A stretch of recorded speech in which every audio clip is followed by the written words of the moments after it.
A massive problem might be brewing at the Deegan camp, Star Racing, and the industry. Hey everybody, Walty Wanderers, buckle up, strap in. We got a hard-hitting, pull no punches, no sugarcoating it, no rainbows or sunshine. I'm just going to give it to you and give it to you straight. We got a good one to unpackage today. Welcome to the show. I hope everybody's doing great. Let's jump back on the moto merry-go-round and examine the good, the bad, and maybe a little bit of the ugly. No, Walty, not the ugly. Only examine rainbows and sunshine and Loretta Lynn. No. Somebody's got to read between the lines and look between the ruts, so we've got some ruts to look through today. Welcome to the swimming pool. This is getting a little bit gnarly. Most of you know by now that there was the rumor mill that Deegs, which wasn't that new. I mean, we had heard or talked about or speculated for a while now that, Deegs should go challenge the Wonder Boy on the 450 if he wraps up the championship early in the 250 class. And then a rumor was leaked that he's on the 450, which he admittedly he was. But here is the big problem. This is getting gnarly now. First of all, let's just circle back. He had a couple bad races on the Star Racing Yamaha. The thing was giving up. It was blowing. And a couple other riders, Eli and I believe Mostman, had the same problem with the bike. The bike started to blow. I don't know if something was going on with the heat or because other riders seemed to be able to get that thing around the track, but these guys were not. So I don't know if it was basically their riding style, they're riding it too hard, or if it was just one of those mechanicals that could happen. But something clearly was going on with the bike. I believe that they were probably reaching for more horsepower. Maybe these riders were asking for it, and so their bikes were getting something done to it that caused them to start to fail.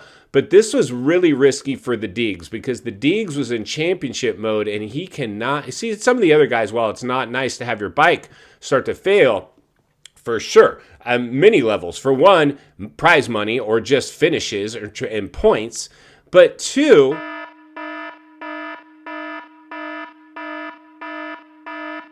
it's dangerous. It gets dangerous if the bike lets go off the face of one of these gnarly jumps or anywhere for that matter, but especially if it lets go off a jump. That is just disaster waiting to happen. And we already know at some level the Deegs was not happy. There's been this comes with this type of pressure, attention, and I don't know. We know that the Deegs is bigger than Star. He's bigger than the industry. He's in fact bigger than Jetson at this point, just because he's actually a polarizing figure. He's pulling no punches. He's not sugarcoating it. He's in fact what the fans want to see, and he's an American, and we're over here racing American motocross. And not that we're not cheering against the Euros or people not from the country, but clearly we're going to stand behind our own countrymen before some of these other guys. Do we respect the natural talent, and can we get behind a Euro that comes out there and dominates and shit like Chad Reed? Of course we can. This is the one melting pot that there's not a lot of division in, but our patriotism does come alive a little more for the American rider. But I'm sniffing some issues. I mean, this is multi-layered because number one, Danger Boy, at this point, he is so big, I wouldn't be surprised. I would not be surprised if he's got people talking to him like, dude, let's start our own team, Deegs 38 Racing, whatever the case may be. I wouldn't be surprised because he's big enough at this point, the dude could in fact have a one-man team and go out there, especially when he goes 450, just like 22 Motorsports did. But he's bigger than 22 Motorsports because these guys are monsters, right? They are big, and Yamaha would give him all the factory support or whatever bike he chooses to go with. And that's why I said at one point, don't be surprised if the dude ended up like on a Honda.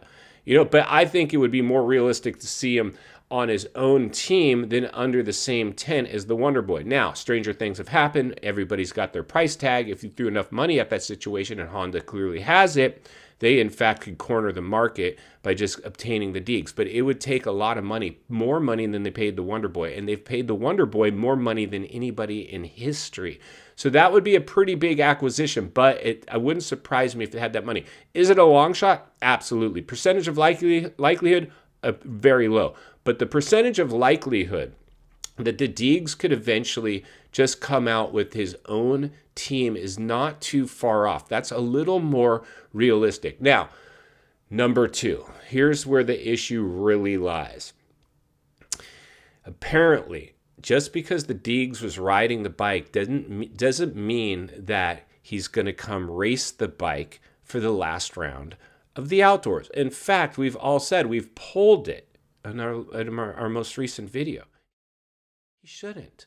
We know that he shouldn't. Do we want him to? Of course, because of the anticipation at some point of these two titans colliding is what we're all waiting for, because we need somebody to rise up and really challenge the Wonder Boy. Is it Deegs? We don't know. That's why we want to see this happen.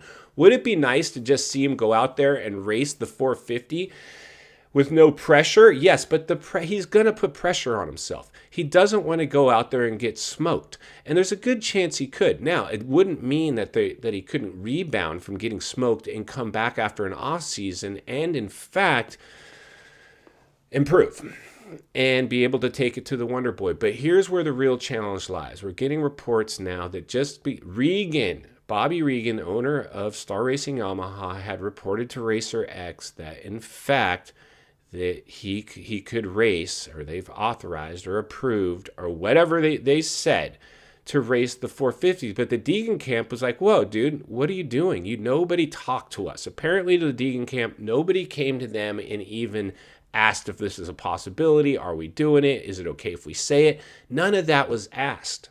And this is the challenge, my friends.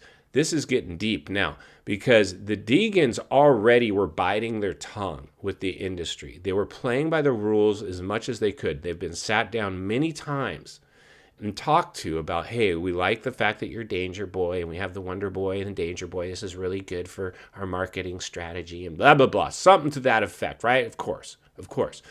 And we know the industry now has been infiltrated by Wall Street, basically. It's basically now just they're trying to go mainstream, and the dollars are starting to flow in, and the people at the very top are getting rich, and the riders are not. We know this, right? It's no surprise. That's pretty much obvious at this point.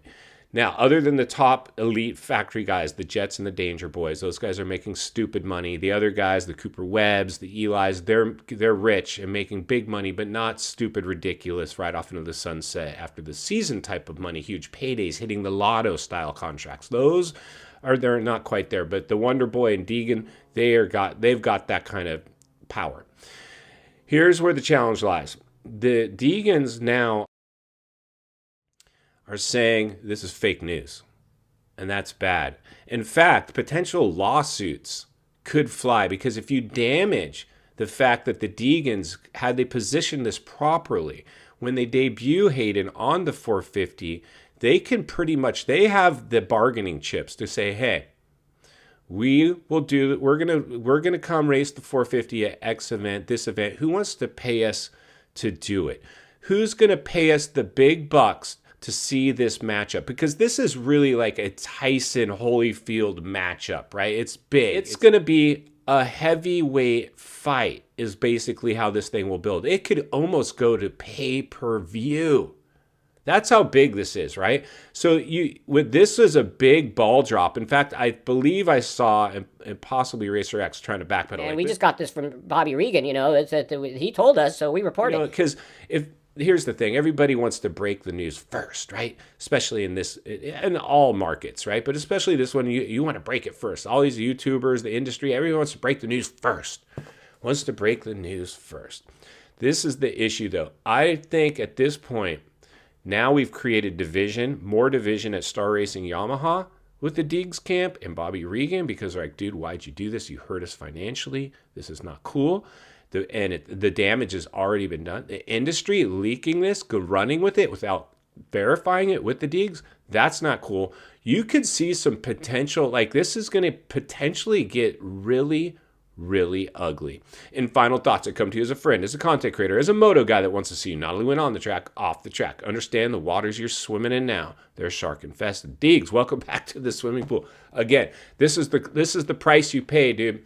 You're laughing all the way to the bank. Yes, you probably lost some money off of this 450 thing getting leaked. It's pretty clear to me now you will not be lining this thing up in the outdoors. If you wanted to, it's not going to happen now, probably out of principle alone. You don't want to be forced to do it. You don't want this fake news to be the driver of it. And clearly you want to position yourself financially to capitalize on when you're going to do it. Did this damage your relationship with the industry and Star Racing? It did not help it? Would this actually motivate and springboard the potential of you starting your own team and breaking away from them altogether, or just seeing if you can get the highest bidder to come along and take you away to another team? My guess is your own team is probably the logical way to go, because you're almost too big for the industry, the teams, borderline yourself at this moment. But that's why Walty will be here to blow the lid off it every step of the way,